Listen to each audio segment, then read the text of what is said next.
I wanted to use this video to talk a bit about training and qualifying to become a mountain leader. Becoming a mountain leader was such a big thing for me. It's been a really important part of my journey to this point, I think, for a couple of reasons. One is just like the confidence and skills you take from the process of becoming a mountain leader are really like nothing else. I've done other courses and outdoor qualifications such as Dive Master, and it just doesn't compare. There's something really special about the mountain leader qualification, but also the opportunities it gives you is pretty amazing. Getting my mountain leader has enabled me to go on and do some really cool jobs and have some pretty amazing experiences.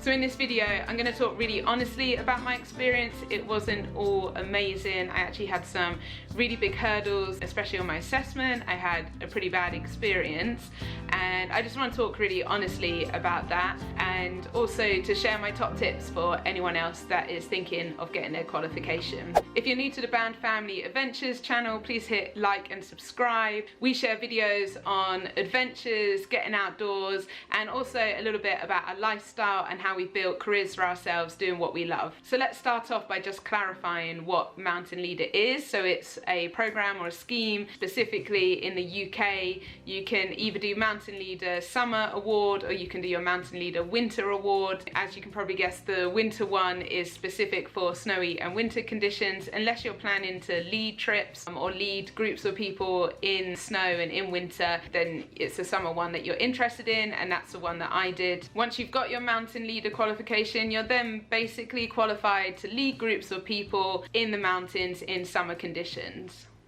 There are two parts to the award. The first is the training, and that is 7 days in length. And then the second part is the assessment. So the idea is that after you've done your training, you go away. It's usually recommended that you have a minimum of 6 months in that period. And during that time, you'll be getting out as much as you can, collecting quality mountain days. Quality mountain days are what the award call a quality day in the mountains where you're honing in on your skills, and there's a list on the award on what requirements are from that day, such as length of time, you know, going off the main tracks, dealing with adverse weather and things like that. Once you've accumulated enough quality mountain days, you can then do your assessment, and that part is 6 days in length. I actually did the whole award in a little bit under a year. This is actually quite quick for doing the award, especially because I went into it with really barely any experience at all. The award does take quite a lot of time to complete, even though the training and assessment is kind of like a week each. Those quality mountain days, unless you live next to a national park or you've already got loads and loads of experience of getting out into the mountains, in which case you might already have those quality mountain days, you're going to have to dedicate quite a lot of time and effort into completing this award. It's also not the cheapest. You know, the training and assessment vary greatly. I've seen courses run, you know, one part of the course for around £400 or £500 all the way up to £700-800, but obviously that's just half of it. That's just for the training, and then the assessment will be the same sort of price again. But what I found expensive was all the traveling back and forth and booking of like hostels so that I could get out into the mountains and get as much practice as I needed to complete the award. So I think my motivation and thinking going into doing Mountain Leader was quite different to a lot of other candidates that do this award. So at the time I was doing my teacher training qualification, and I really wasn't enjoying that and was looking for a change, and stumbled across this National Geographic article which listed some of the best long distance hikes in the world, and on that was the Israel National Trail, which is a 1,000-kilometer hike that you can do. And when I saw that, I immediately knew that I wanted to do it. Now, I don't come from an outdoorsy background. I'm not someone that grew up doing things like, you know, camping or going on long hikes. I genuinely don't know if I visited one of the major national parks in the UK as a child. I think I only started tapping into those beautiful wild spaces when I started doing this award, and I definitely didn't know anyone who was a mountain leader. So this whole world and this award was completely new to me. Once I'd committed to doing that 1,000-kilometer through hike, so the Israel National Trail goes the full length of the country, I knew that I needed to build some skills to actually know what I was doing, so that I would know how you pitch a tent and how you choose where to wild camp each night, how to, you know, most importantly, read a map and navigate and use a compass, and also just general skills, expedition skills on how to look after yourself, first aid and things like that. So I began researching, looking for courses. And really the only thing that came up that kind of encompassed everything that I needed to know to go on and do this hike was the mountain leader training. And I read online that quite a lot of people sign up to do the training because it's such a fantastic experience and don't go on to do the assessment, and that's absolutely fine, there's no problem in doing that. So I thought, well, that's the logical thing to do. So I signed up, I went on this training. It was a real mixed bag of people that were on my training course. Half of them were very much like me, had very little experience. You're meant to have 20 quality mountain days. I definitely had less than that. There was actually someone who had 0, other than walking Everest Base Camp on a previous holiday. He had barely done any hiking in mountains or in the hills at all. And that was absolutely fine, because on your training, you really start from 0. Like, if you've got a good teacher, they will literally assume that you know nothing and go through all the bases step by step of navigation, expedition skills, weather, rope work, all the different elements that make up Mountain Leader Award. Now, once I finished the training, I am quite a driven and determined person. So it just wasn't in my nature to be like, oh, I've kind of done this big chunk of this course, like why would I not go on and do the assessment? I felt really fired up and inspired by that week in the mountains. It was really beautiful, it was in Snowdonia. It was just amazing being able to explore the mountains, learn how to use a map, like really live and breathe those kind of expedition skills. And I was really fired up to do more of this. And completing the course seemed like a great way to ensure that I didn't just, you know, stop getting out in the mountains and stop honing in on those skills. So I thought, do you know what, I've got about a 9-month window until I was heading off on my hike to do the through hike, and I thought, why don't I throw myself into this and see if I can complete the full assessment before I go away. Now, people have different motivations for doing this award. There's loads of people that I met during the process that were doing it so that they could become like DOV instructors, or they were like teachers and they wanted to start organising trips, taking children out. And then there were some that were looking for like real career changes. At that point in time, it was a really interesting point in my life where I was kind of trying different things and I just needed a big change, and I had no real plan ahead of me. I couldn't have imagined just how great getting this qualification would be on that journey that I was just about to start, kind of entering into the outdoor and adventure space.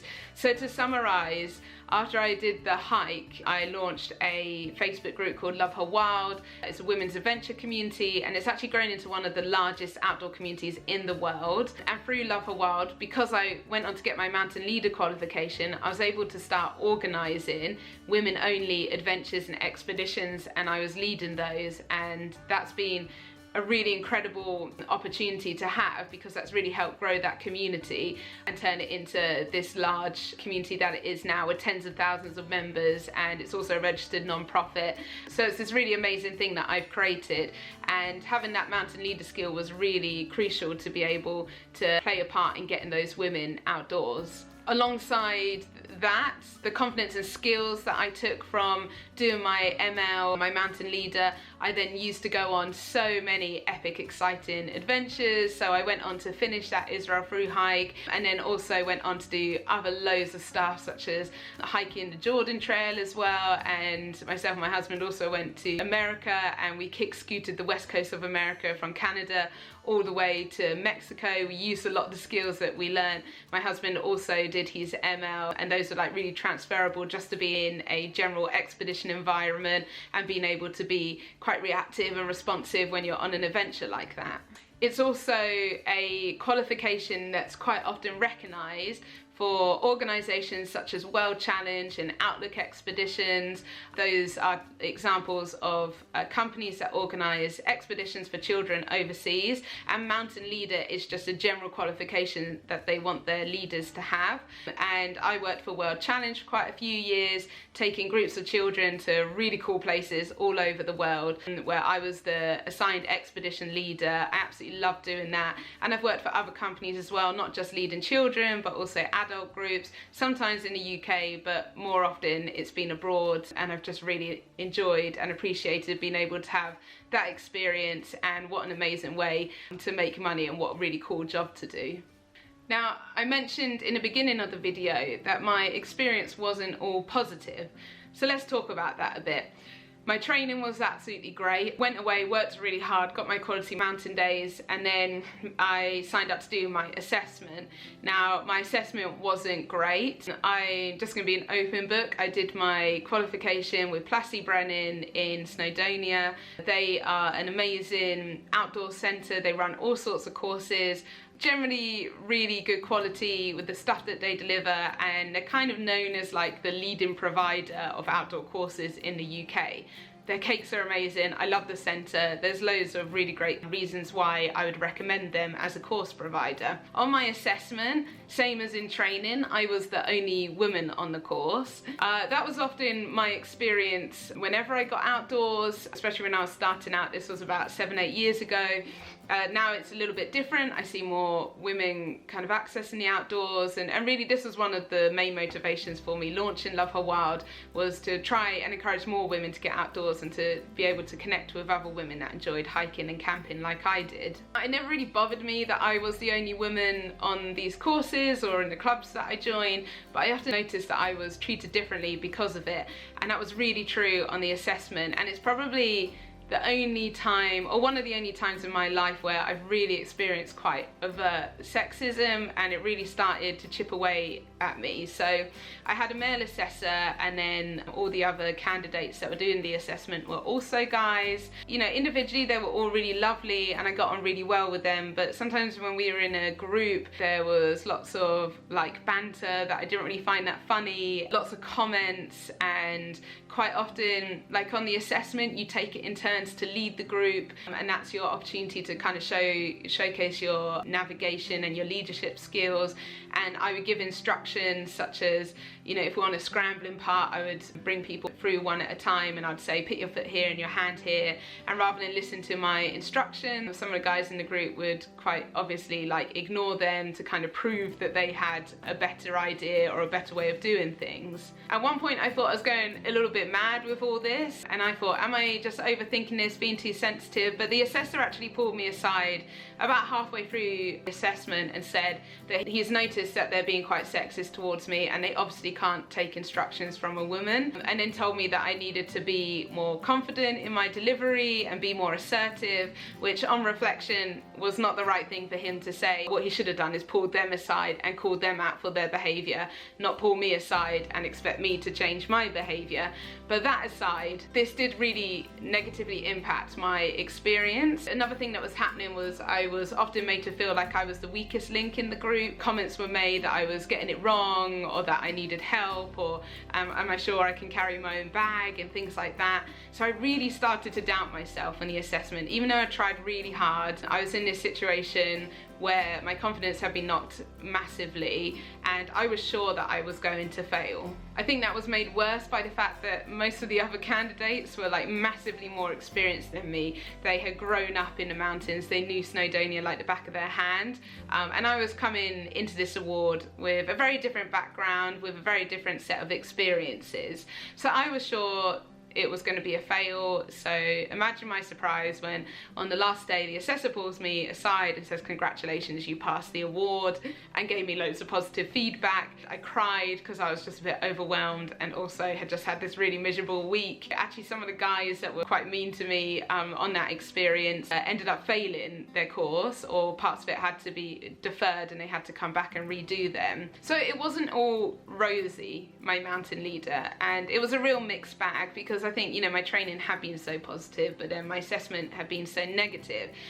And I went away after that and I went and did my 1,000-kilometer hike, which is, you know, a really healing thing to do if you've had a rough time and you need to process something. I suggest going, packing everything in and just going and living in the desert for a couple of months. And I'm glad that the timing of that worked out, because I think the assessment could have potentially prevented me from getting into outdoors, and I might have kind of stepped away from that world a bit because of my experience. But instead, with that little bit of space and that thinking time, it actually just fired me up even more to launch Love Her Wild and to create my own space in the adventure world that wasn't competitive, that wasn't judgmental, where no one else would have to feel like I did on that assessment. So now in hindsight, I can actually see that it was a really valuable experience that I went through, and I wouldn't change anything about it. So hopefully this hasn't put you off going and doing your own mountain leader qualification if you're thinking about it. If anything, I hope that you just go into it with an open mind, with no expectations, and that you just know that whatever your experience is going to be, that you're going to learn and grow from it. So let's kick off with my top tips for anyone that's thinking of becoming a mountain leader. My first is that you should really start before you feel ready. I think a lot of people put it off. It's the sort of thing that they have in the background, that this is something that they want to do, but they're waiting until X, Y, or Z. I don't think this is the right approach. I think by the nature of the course, because you start with that training and you start from basics, even before you feel ready to do it, throw yourself into the course, do that training, learn all those skills, go away, get your quality mountain days. I think most of us, unless you're really confident and you're really sure that you've got this, are never going to feel quite ready for the assessment. I kind of think it's similar to becoming a parent. You never feel quite ready to become a parent, and if you waited until that perfect timing, until you had all the confidence in the world, then it would just never happen. So I think you've just got to approach mountain leader the same, and just give yourself that kick up the arse to just go for it, even if you don't feel like you're there yet. I think this is a good point to say. The assessment, if you fail a part of it, you don't have to redo the whole assessment. This is one thing I really like about Mountain Leader, and it really took the pressure off. So if, for example, you do amazing on your 6-day assessment, but then when you do your rope work, you really balls it up and you do a terrible job, you don't have to go back and redo the whole 6 days. You'll just have to go back for half a day and then redo the rope work section to show that you've gone away and you've like upped your skills and you now pass that. So I think that's really another reason to kind of encourage you to go for this early on, because the assessment doesn't need to be as big and scary and intimidating as it might initially seem. My second tip is to not stress over quality mountain days, and don't get sucked into all the forums online where people kind of bash, oh, this isn't a quality mountain day, you know, if you think this is quality mountain day then you don't deserve to pass Mountain Leader. Honestly, there's so many forums and comments like that online, and it's really unhelpful. I think go on your training, and when you're on training, you will be doing quality mountain days every day, and your teacher will run through exactly what is a quality mountain day and what it looks and feels like. Once you've got that knowledge, it's then much easier to go back, look at your logbook, which is where you record all the mountain days you've had, look at what you've got, realistically how many of those would count as quality mountain days, and then you know how many you've got to get to the assessment. I've read multiple comments where people have said, oh, you don't need 40, you need 100. I would never do assessment unless I've done 200 quality mountain days. Again, ignore all those. There's a reason why the course is set at 40 quality mountain days. If the people that create the award believe that's enough, then that is good enough, and that's all you need to get. My third top tip is to really prioritize navigation. I just think navigation is literally 60-70% of the award. The rest of it is like leadership and having your head screwed on. All the other bits are really helpful skills, but they're quite tangible to learn. So throw yourself into navigation as much as you can when you're practicing. I felt with navigation, for me, I kind of knew it in principle, and then one day I was just out in the mountains and it suddenly clicked, and when I looked at the map I could really visualize the mountains. All the contour lines suddenly made sense. So don't be disheartened if you don't immediately know that, or it's something you really struggle with. Just keep practicing, and hopefully, like me, one day it will just flip a switch in your head and it will suddenly feel a lot more organic and easier. My fourth tip would be to use the same provider for both your training and your assessment. You can use different providers if you want. You know, there's great benefit in using the same one because you're familiar with their style, and then you have less worries when you go into the assessment because you know how it works because you've been through it all before. You know, that's in terms of like accommodation where you need to meet your trainer and assessor, those sorts of things. So yeah, definitely try and use the same providers if you can. And my fifth final tip is probably the most important one. And I remember on my assessment when I was in the centre before we got assigned our assessor, we had this talk by this guy named Plassie Brennan. I don't know who he was, but he said something that really stuck with me, and that was that on your assessment there are all sorts of candidates who all have different levels of experiences and backgrounds. Don't get suckered into focusing on competition or trying to compare yourself to those people. Just focus on your own journey. He said the Mountain Leader Award has a bar, and here's the bar. And for you to pass, you just need to be above that bar. Now, some of you, when you pass, will be a millimeter above it. And some of you, when you pass, will be Everest height above it because you're a mountain goat that lives in the mountains and does this sort of stuff every day. It doesn't matter. All that matters is you pass that bar. And that's all the assessors care about, is focusing on that bar. So don't care who your candidates are. Don't worry about how much experience they have. Don't worry if they can do this all with their eyes closed. Just look at the bar, look at the curriculum, get yourself the Hill Walking book. I'll put a link to that below because that's a massive resource that has everything you need to know for your Mountain Leader Award. And just focus on yourself and doing everything you can to pass the award and not looking sideways at the other people that are next to you. I hope you found this video helpful. I'm really happy to answer questions. If you've got any, just put them in the comments box below. I've written some really great blogs about my Mountain Leader experience, and I also interviewed both assessors and also other people that have passed the assessment to get their experience and input on what their top tips are.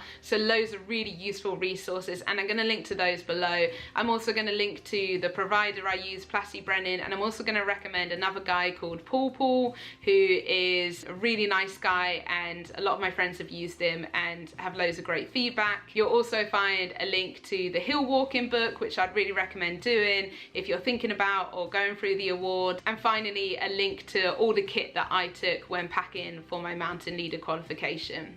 Thank you for watching. Don't forget to hit like and subscribe. Check out the other videos I've got on my career and all the adventures that I've gone on to do since getting my award. If you are going for it, I wish you good luck. Be confident, believe in yourself. I never thought in a million years I was like the geeky, nerdy, unpopular, chubby, unfit kid at school, and now I am a mountain leader taking people on expeditions all over the world. I still had to pinch myself to believe that this is my job. So go away, throw yourself into it, and I wish you all the best luck.